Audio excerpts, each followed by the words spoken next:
Et écoute, Ray, voilà, c'est vraiment une anecdote de fou. Je l'ai raconté qu'en privé, ça. Ouais. Un jour, il y a un Américain, il se fait péter. Ouais. Il rentre dans la cellule, il pleure.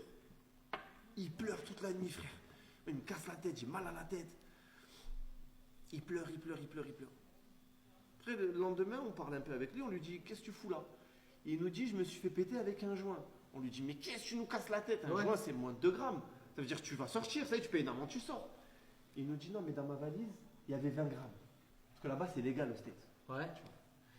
Et du coup, moi, j'ai pas eu le temps de récupérer ma valise, mais ils vont fouiller ma valise, ils vont récupérer ma valise et ils vont voir les 20 grammes, je suis mort. J'étais mort. J'étais mort. Ça y est, frérot, je dis, c'est fini pour toi, tu vois. Et lui, il parlait avec personne. Cet américain, c'était un athée, il disait des trucs de fou, fuck God et tout, des trucs de malade, astaghfirullah, il disait, tu vois. Et la veille de l'exécution de l'Indonésien, ben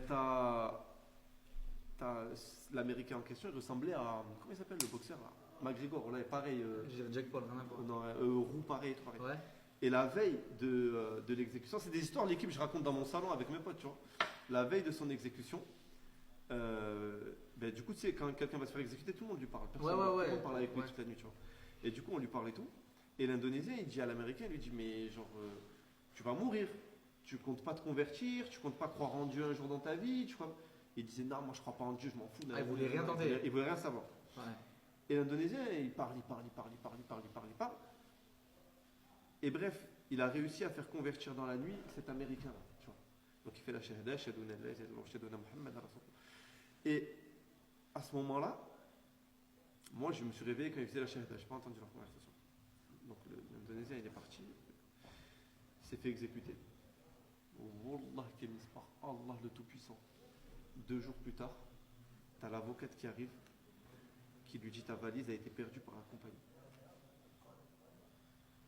Wallah, c'est pas un truc de fou. Wallah, il est dead gratuit. non, il n'est pas dead du coup. Ah, il est pas dead. Sa valise de l'Américain où il y avait les 20 grammes, Ouais. elle a été perdue par la compagnie. Ah, du coup, oui, ils ont pas. Du coup, il a juste payé la petite amende pour le joint. C'est pas une dinguerie, frère. Ah, ouais, ok, subhanallah, ouais, ok, d'accord, ouais, c'est bon, là j'ai compris dans ma tête. C'est pas une dinguerie, frère. Oh, frère, j'ai pété les plombs. Et tu sais, je me disais quoi? Je me disais, je pourrais jamais raconter ce genre d'histoire.